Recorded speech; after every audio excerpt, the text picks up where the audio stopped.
Leisna du pari ding laga. Da pari ai phone yadre number su chimpa pudre. Adunane sound ko ai chalage. Asi ai raga leisna du Anjali ga punna chakre. Thoyen badu leisna na chakkiba aduda mamit kharabing laga. Online di adum lay. Aduga phone yade kaina. Nawalaw dina. Pari na. Nang nasaktu ubada oiramani. Yarise ai Priya de logi. Thoyen ba pari ding laga. Priya ga nanga khangnaraba. Pari no fetaraga. Khangnare bani. Hapta ni sure.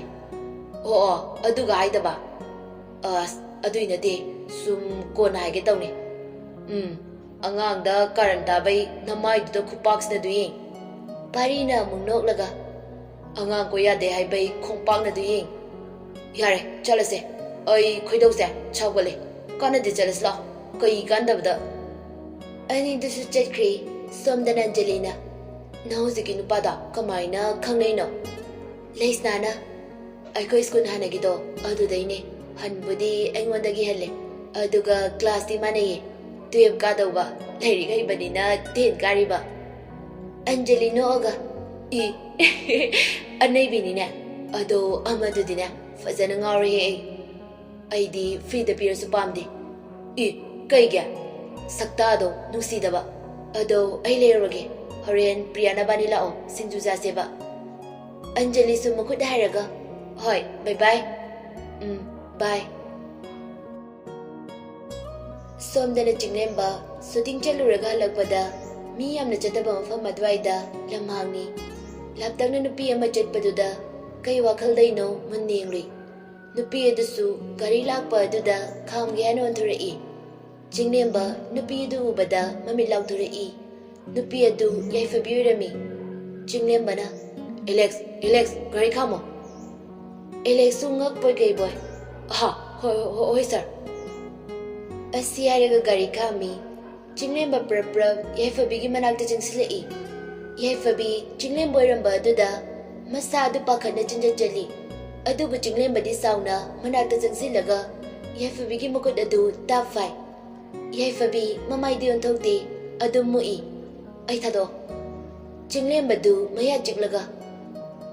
Nang nagi famdagi adum lamna cheliba kaigino. Aigi famdagi nang kayam kuina lotkani. Aigi ranta amo. Yaifabi makut adu fatkan thoga. Nangi narandi nasana khangzaro. Aduga aingonda na amone yelakano.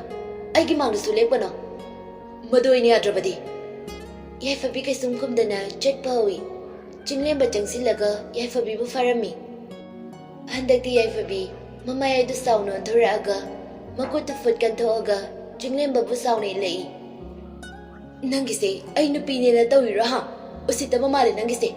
Matungda aigi mangda lekbe khangeno. Chinglemba du mapira chena. Thoi aigi ran taklomo. Yaifabi mamayon thoki matam kuina tarudraba matung magi ambungi thoi aina koba adu mikup sida taba fangbada harauzarami. Adubu maitongdo lamde pendaba mayam ama punsankibana awabata na yumlami. Pungning wakhaldu tamna fathazaduna mapira chena makon nigli. Aigi mangdadi amukana lepigano. Ai ikulona dunaizeri. Amukana lepigano. Aigi maramdasu tigat pigano. Asiyaraga yaifabidu chakre. Chinglemba ningamda yaifabina chatkiba maikay adu yengzaduna laizawi. Alex kari gigadi ngakna yenglaga lay. Chinglemba ngayag yenglaba matung nungaitaba sakmunga loinana gari da gari i. Mahawzikda da ningsing na i. Alex kari gigi yawi haba. Chinglemba tamna. Alex thawro. Alex kari giga suka khalaga thawraga chakre. Someday yaifabidu mayumda mapira chena lai. Mangonda Priya amadi Anjali leisna du singju charaga leirami. Leisna na. Chia ngali na kasidia singju jaslao. Yaifabi tamna. Ngali aidi janingdre. Noyum chaminaro. Ai ngakda pothagige. Asi yairaga imungda changkre. Priya na. Leisna no chi yaifabi sa wakal nungaitaba male. Leisna su nungaitana khangde wakal nungaitaba male mase. Angelina, as kaisum taramoise adum hore laisna nang do. Tanja aduda Anjali gi ko lai. Anjali phone adu pairaga. Hello. Anjali gi mamana. Bema nang bubok lai la one. Oi mama laage. Asi haraga phone adu thami. Priya laisna ai bubok lai. Hayang mo punsi ko ay thingi ba chalage. Laisna ga Priya ga na. Hoy. Anjali chakri. Laisna ga Priya ga singju jamine. Priya na tapna Laisna ding laga. Laisna ay kinom hangge nang lana lawadra. Laisna singju jana. Koi daw lana lawdoy no lawroye hayro ado. Noy dahana laamba chingi bogda kanano. Laisna Priya da ay feding laga. Sum mari matane. Ado boba kamaina na ba chingday ne dai ne. Mane aikoy hana chingda leirame adoine. Oh fare ado ay chalage ko hayang mo punse ba. Priya su chakri. Laisna su singju jarambagi konsing adu finglammi aduga machigi manakta lai. Yaifabi mamit usinduna tumda hiplaga leirami. Laisna jangsinduna chicha kay hinjang thongdoino numidang sa. Yaifabi mamit pangdi makutuna makokda thamlaga. Abe kangsoi thongo hawai calendar leirpani. Laisna machigi nakanda famtheraga. Chicha ay kino mahangya. Yaifabi mamit tamna panglaga Laisna ding lai. Hango. Laisna machida kirup yeng laga. Chicha muk saudura. Yaifabi du Laisna da muning laga. Kaino abe kaidaragi ba hango se. Laisna du machigi makutu paisilaga mapira jena. Chicha ay buye popa baba mamagi khangbaya ba photo amadi khudam changdam amata laitabra. Yaifabi Laisna da muning laga sura sangba mohandokduna. Laye. Laisna machida ngakning laga. Ha, laye ba. Laye. Abe adubu nangna makhoi buraga pungni nungsini. Aduna nangaigi naktagi soidan chatkiniye. Laisna machigi manakta kharena jangsilaga. Chicha adudi ayo. Chichi bu popa mama baba da accident da laitabane haise chumbra. Yaifabi Laisna da muning lai. Abe kaino ngasi nangna hanglibo hang mayam se. Laisna mapi tarei. Chicha ay wari pumba khango pami. Chichi na ngasi fawbada ay bukay da soikhi kadagi haina senabi. Mafam asida ay koy gi imari amata laitabra. Chichi na haibada chingi bogda adu khakdanay karam na no chichi. Yaifabi su mapi tarei.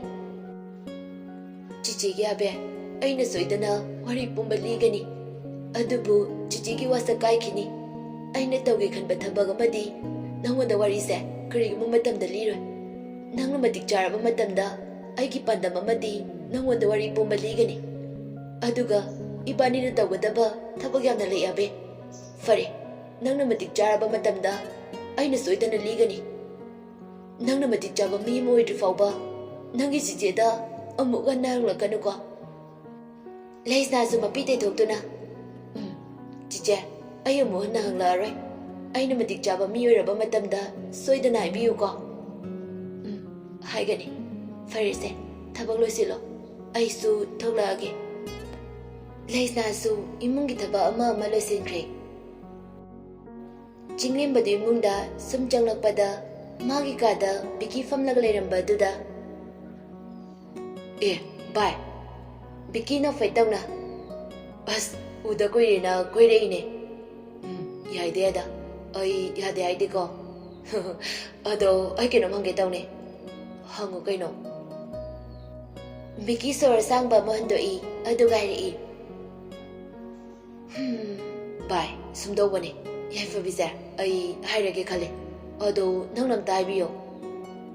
Chingnemba wadu dabada tuminna laikre. Bikina mu makha tarei. Bye. Ay mabu tasay na nusi. ꯊꯃꯣꯏꯁꯤꯗ ꯃꯥꯒꯤ ꯁꯛꯇꯝ ꯉꯥꯛꯇꯅꯤ ꯑꯉꯥꯡ ꯑꯣꯏꯔꯤꯉꯩꯗꯩꯅꯤ ꯑꯗꯣ ꯅꯪꯅ ꯑꯃꯨꯛꯇ ꯍꯥꯏꯕꯤꯌꯣꯕ ꯑꯩꯗꯤ ꯍꯥꯏꯕ ꯉꯝꯗ꯭ꯔꯦꯕ ꯆꯤꯡꯂꯦꯝꯕꯗꯨ ꯇꯞꯅ ꯑꯩ ꯍꯥꯏꯒꯦ ꯃꯥꯒꯤ ꯅꯝꯕꯔ ꯄꯤꯔꯛꯑꯣ ꯑꯗꯨꯒ ꯑꯩ ꯍꯥꯏꯕꯤꯒꯦ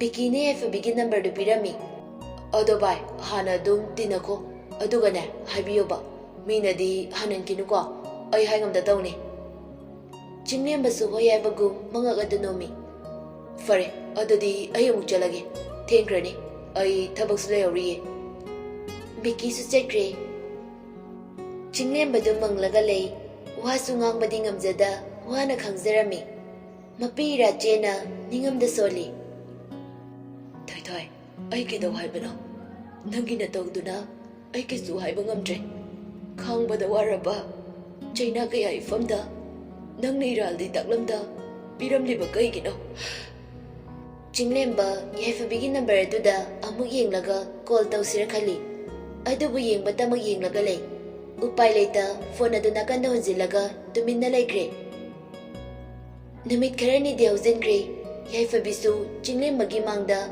ꯑꯃꯨꯛ ꯍꯟꯅ ꯂꯦꯞꯄꯣꯏ ꯈꯜꯂꯤ ꯑꯗꯨꯒ ꯆꯤꯡꯂꯦꯝꯕꯁꯨ ꯑꯗꯨ ꯃꯉꯥꯏ ꯀꯩꯁꯨ ꯍꯥꯏꯖꯕꯗꯤ ꯉꯝꯖꯗ ꯃꯥꯁꯨ ꯊꯕꯛ ꯆꯤꯟꯕꯒ ꯀꯣꯟꯅ ꯌꯥꯏꯐꯕꯤ ꯑꯣꯏꯔꯣꯝꯗ ꯆꯠꯂꯒꯦ ꯈꯜꯂꯤ 10 ꯑꯦꯛꯖꯥꯝꯁꯨ ꯂꯣꯏꯔꯗꯨꯅ 11 ꯀꯥꯅꯕ ꯇꯧꯈ꯭ꯔꯦ ꯍꯟꯗꯛꯇꯤ ꯎꯆꯤꯟꯅ ꯊꯣꯏꯍꯟꯕꯁꯨ 11 ꯀꯥꯔꯦ ꯃꯍꯥꯛ ꯂꯩꯁꯅꯥꯕꯨꯗꯤ ꯎꯅꯤꯡꯕꯅꯤ ꯑꯦꯛꯖꯥꯝ ꯃꯌꯥ ꯑꯣꯏꯕꯅ ꯎꯅꯤꯡꯅꯁꯨ ꯎꯕ ꯐꯪꯗꯦ ꯅꯣꯡꯃꯒꯤ ꯅꯨꯃꯤꯠꯅꯤ ꯁꯅꯥꯔꯩꯅ ꯕꯨꯡꯉꯣ ꯅꯪ 11 ꯁꯤꯕꯨ ꯗꯤꯜꯂꯤꯗ ꯅꯪ ꯀꯀꯥꯒꯤ ꯃꯅꯥꯛꯇ ꯆꯪꯂꯒꯦꯔꯣ ꯊꯣꯏꯍꯟꯕꯅ ꯃꯃꯥ ꯇꯜꯂꯤꯗ ꯑꯩ ꯁꯤꯗ ꯑꯗꯨꯝ ꯇꯝꯖꯒꯦ ꯉꯝꯃꯔꯣꯏ ꯑꯩ ꯑꯥꯗ ꯆꯪꯕꯒ ꯅꯪꯅ ꯁꯤꯗ ꯁꯨꯝ ꯂꯩꯔꯗꯤꯅꯦ ꯒꯦꯝꯗ ꯍꯦꯛꯇ ꯁꯥꯟꯅꯩꯕ ꯅꯪꯕꯣ ꯍꯟꯗꯛꯁꯨꯅꯦ ꯎꯆꯤꯟꯅꯆꯤꯟꯅꯅꯦ ꯅꯪꯅ ꯑꯦꯛꯖꯥꯝ ꯄꯥꯁ ꯇꯧꯔꯛꯏꯁꯦ ꯏꯃꯥ ꯋꯥ ꯌꯥꯝ ꯉꯥꯡꯍꯟꯒꯅꯨꯀꯣ ꯀꯩꯅꯣ ꯃꯃꯥ ꯑꯩꯁꯨ ꯇꯣꯡꯅꯕ ꯅꯠꯇ꯭ꯔꯣ ꯇꯧꯔꯤꯁꯦ ꯃꯃꯥ ꯍꯣꯏꯒꯤ ꯑꯩꯅ ꯃꯥꯏ ꯆꯣꯞꯅꯕ ꯀꯩ ꯁꯤꯟꯈ꯭ꯔꯒꯦ ꯁꯨꯝ ꯍꯥꯏ ꯂꯩꯗꯣ ꯅꯣꯏ ꯉꯥꯡꯍꯧꯔꯣ ꯑꯩ ꯆꯠꯂꯦ ꯑꯁꯤ ꯍꯥꯏꯔꯒ ꯆꯥꯛ ꯆꯥꯔꯤꯕ ꯑꯗꯨ ꯃꯈꯨꯠ ꯍꯥꯞꯂꯒ ꯁ꯭ꯀꯨꯜꯗ ꯆꯠꯈ꯭ꯔꯦ ꯃꯦꯝꯅ ꯃꯦꯗꯥꯝ ꯃꯆꯤꯡ ꯐꯠꯇꯕ ꯑꯉꯥꯡꯅꯦ ꯃꯥꯅ ꯅꯤꯡꯕ ꯍꯣꯡꯗꯕꯅꯦ ꯏꯟꯈꯠꯂꯛꯄꯒꯤ ꯏ ꯁꯥꯒꯠꯂꯛꯄ ꯃꯇꯥꯡ ꯑꯣꯏꯕꯩꯅꯦ ꯈꯔ ꯂꯩꯔ ꯒ꯭ꯌꯥꯟ ꯇꯥꯖꯁꯅꯤꯗ ꯃꯦꯝꯃ ꯑꯩ ꯀꯩ ꯍꯥꯏꯒꯗꯧꯅꯣ ꯈꯪꯗ꯭ꯔꯦꯗ ꯈꯔ ꯐꯔꯛꯀꯗ꯭ꯔꯥ ꯇꯧꯕꯅꯤ ꯑꯗꯨꯕꯨ ꯁꯣꯝꯗꯅ ꯊꯣꯏꯍꯟꯕ ꯕꯤꯀꯤ ꯍꯣꯏꯗ ꯂꯥꯛꯏ ꯕꯤꯀꯤꯁꯨ ꯊꯣꯛꯂꯛꯄꯗ ꯊꯣꯏꯍꯟꯕꯅ ꯆꯪꯂꯛꯄꯒ ꯃꯄꯥ ꯆꯥꯟꯅꯔꯗꯨꯅ ꯅꯪ ꯂꯥꯛꯑꯕ ꯊꯣꯏꯍꯟꯕꯒꯤ ꯏꯁꯥꯎ ꯁꯥꯎꯕ ꯃꯑꯣꯡ ꯑꯗꯨ ꯎꯕꯗ ꯀꯩꯅꯣ ꯉꯁꯤꯗꯤ ꯏ ꯀꯥꯔꯒ ꯂꯥꯛꯄ ꯃꯥꯜꯂꯤꯗ ꯑꯗꯨꯃꯥꯏꯅ ꯇꯧꯅꯣꯏ ꯅꯁꯛꯇꯣ ꯅꯣꯛꯑꯗꯤ ꯑꯗꯨꯝ ꯐꯖꯩ ꯁꯣꯛꯑꯒ ꯂꯥꯛꯄꯗꯨꯗꯤꯅꯦ ꯍꯣꯔꯦꯟ ꯃꯪꯗꯒ ꯎꯗꯧ ꯃꯥꯜꯂꯦ ꯊꯣꯏꯍꯟꯕꯗꯨ ꯃꯃꯤꯠ ꯐꯩꯅ ꯌꯦꯡꯂꯒ ꯋꯥ ꯌꯥꯝ ꯉꯥꯡꯒꯅꯨ ꯁ꯭ꯀꯨꯜꯁꯨ ꯆꯠꯂꯣꯏ ꯀꯥꯟꯅꯗꯦ ꯂꯥꯛꯑꯣ ꯂꯩꯁꯅꯥ ꯍꯣꯏꯔꯣꯝꯗ ꯄꯥꯔꯤ ꯃꯃꯤꯠ ꯂꯥꯎꯊꯣꯛꯑꯒ ꯑꯩꯗꯤ ꯑꯁꯨ ꯀꯨꯏꯔꯁꯦ ꯃꯃꯤꯡ ꯐꯥꯎ ꯄꯜꯂꯛꯇꯕ ꯑꯗꯨꯗ ꯀꯥꯎꯔꯕꯣꯏ ꯈꯜꯂꯨꯔꯦ ꯑꯗꯨꯒꯗꯤ ꯀꯧꯔꯝꯗꯦꯅꯦ ꯌꯥꯔꯣꯏꯅꯦ ꯃꯤꯁꯤ ꯐꯥꯈꯤꯕ ꯏꯁꯩ ꯅꯣꯡꯃꯇ ꯑꯣꯏꯁꯨ ꯉꯪꯉꯤꯗꯨꯅꯤ ꯊꯣꯏꯍꯟꯕꯗꯨ ꯕꯤꯀꯤꯒꯤ ꯂꯨꯈꯝꯗ ꯄꯥꯛ ꯂꯥꯎꯅ ꯊꯥꯔꯒ ꯌꯣꯡ ꯅꯪ ꯁꯨꯝ ꯉꯥꯡꯂꯩꯗꯣ ꯀꯩꯒꯤꯅꯣ ꯅꯪ ꯂꯥꯛꯑꯣꯏ ꯍꯥꯏꯗꯤ ꯌꯥꯎꯗ꯭ꯔꯁꯨ ꯌꯥꯏ ꯑꯁ ꯅꯥꯏꯍꯦ ꯍꯣꯏꯁꯦ ꯂꯥꯛꯑꯒꯦꯅꯦ ꯑꯅꯤꯗꯨ ꯂꯩꯁꯅꯥ ꯍꯣꯏꯔꯣꯝꯗ ꯂꯥꯛꯏ ꯁꯣꯝꯗꯅ ꯌꯥꯏꯐꯕꯤꯅ ꯑꯕꯦ ꯉꯁꯤꯗꯤ ꯊꯕꯛꯁꯨ ꯂꯩꯇꯦ ꯉꯥ ꯐꯥꯎꯁꯤꯔꯥ ꯂꯩꯁꯅꯥꯅ ꯍꯣꯏ ꯆꯤꯆꯦ ꯐꯥꯔꯨꯁꯦ ꯑꯩ ꯄ꯭ꯔꯤꯌꯥ ꯀꯧꯒꯦ ꯂꯩꯁꯅꯥꯅ ꯄ꯭ꯔꯤꯌꯥꯗ ꯀꯣꯜ ꯇꯧꯗꯨꯅ ꯍꯥꯏꯈ꯭ꯔꯦ ꯉꯥꯏꯍꯥꯛꯀꯤ ꯃꯇꯨꯡꯗ ꯄ꯭ꯔꯤꯌꯥꯁꯨ ꯂꯥꯛꯏ ꯄ꯭ꯔꯤꯌꯥꯅ ꯆꯦ ꯌꯥꯏꯐꯕꯤ ꯀꯥꯏꯗꯅꯣ ꯐꯥꯗꯣꯏꯁꯦ ꯑꯁꯣꯝꯒꯤ ꯄꯥꯠꯇꯣ ꯂꯧꯕꯨꯛꯀ ꯇꯥꯏꯅꯕꯒꯤ ꯉꯔꯥꯡ ꯏꯁꯤꯡ ꯐꯥꯠꯈ꯭ꯔꯕꯅꯦ ꯑꯗꯨꯗꯣ ꯃꯤ ꯌꯥꯝꯅ ꯐꯥꯅꯩ ꯉꯔꯥꯡ ꯑꯗꯣ ꯃꯤꯗꯤ ꯀꯌꯥꯝ ꯂꯩꯔꯝꯃꯣꯏꯌꯦ ꯆꯠꯂꯨꯁꯦ ꯇꯧꯅꯦ ꯑꯗ ꯑꯣꯏꯅ ꯆꯦ ꯌꯥꯏꯐꯕꯤ ꯑꯗꯨꯗꯤ ꯃꯤꯅ ꯐꯥꯈ꯭ꯔꯕꯅꯦ ꯑꯗꯨꯏ ꯁꯔꯨꯛ ꯂꯧꯕꯨꯛꯀ ꯇꯥꯏꯅꯕ ꯂꯥꯡꯈꯣꯡꯗꯣ ꯑꯩꯈꯣꯏ ꯃꯥꯅ ꯉꯥ ꯂꯩꯍꯧꯏ ꯑꯗꯨꯗ ꯐꯥꯎꯁꯨ ꯍꯥꯏꯌꯦ ꯂꯩꯁꯅꯥꯅ ꯍꯣꯏꯅꯦ ꯑꯗ ꯑꯣꯏꯅ ꯆꯠꯁꯦ ꯌꯥꯏꯐꯕꯤꯁꯨ ꯍꯣꯏ ꯍꯥꯏꯔꯒ ꯑꯅꯤꯗꯨꯒ ꯄꯨꯟꯅ ꯊꯣꯛꯂꯛꯏ ꯑꯍꯨꯝꯗꯨꯅ ꯆꯠꯈꯤꯕ ꯑꯗꯨ ꯄꯥꯔꯤꯒ ꯊꯣꯏꯍꯟꯕꯒꯁꯨ ꯎꯔꯝꯃꯤ ꯊꯣꯏꯍꯟꯕꯅ ꯑꯁ ꯀꯥꯏꯗꯅꯣ ꯃꯣꯏꯅ ꯆꯠꯂꯤꯁꯤꯅ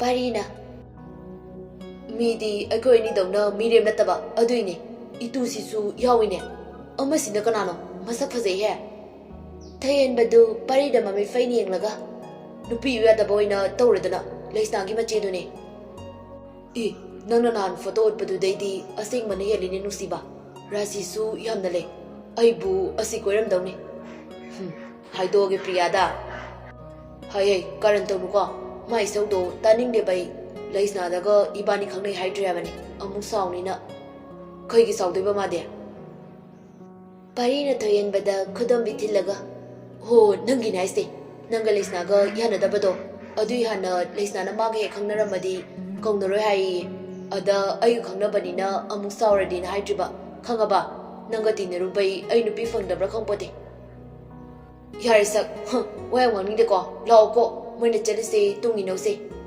hey adu yade mache yari se udra nang yari sidi mamana bane hayo yani law se ani dukhana khana dana leisna gi matung ni na rei somda hum dusu yauraduna yengni yai fabina as ngayam lei he law farse panse mathagi khara khubase asida thengnase nakan sidana ising thairase ani dusu lekhom pelaga thingjili aduga nga fabawi thayen baga pariga sulai adugi yengi ahum dudi adu banate nga farga le leisna priya gi mamaida lekhom na thomi priya su thom lai ani du nga ga fada khai lekhom thongne yefabina aima kaino ne as nga se fause ani dusu tumina leinei aduga mu nga maubada leisna ga priya ga chensili ani du mane aduga nga du munabada loire mumai mami lekhom ngak ta ngaire somda thoyen badi leisna gi mataw aduda nofai tawjaduna thawai ta ningzari leisna hana fazabadai hauzingni hengatli nusiba henbeira thoyen ba leisna gi minokta nanture haiduni nusiba su hen hengal-i ngayang nong tana nga fabalore duna ahum da kakhalai thoyen badu ngasai makai ude priya na ubada ngapna da parya da thoyen ba yai fabiga leisna ga suyeng lai leisna du thoyen bu ubada noklamba du tumina laikre parina leisna no nga farira leisna su mongwanda ngabanina khumde ya da bai mane da pari faruine yai fabina kana no moisi priya lele tawraga ha je fabia imana bane ai ko school gi pari su lele tawraga ke no ne ngale gi lakpane yai fabino mi tawraga school dress da ngale ba janara boyre thayen baga pari ga fading naraga moi gi dress aduda amu yenglaga thayen bana sum school karuraga leibalai ne ado je ngale khige sumaina faba nga sa yam hawi hayi yai fabi su no aga how bane leyu yayi kem le ya bano je khra le khra ge ko ya gi no chi ni ngla piro ai priya tang khai ma pi khra se oi je yai fabi na nga khra khai dok du na pi re I se thoyen bana paisa rok dur I yai fabina yarni priya mamana bane su haire adum charo ande ti leisna du fachang silaga thoyen bagi mukutai paisa du tamuli adu gaire I wana faruine aduna noidedi ke sulai ma paisa na de lupa chawnga ga se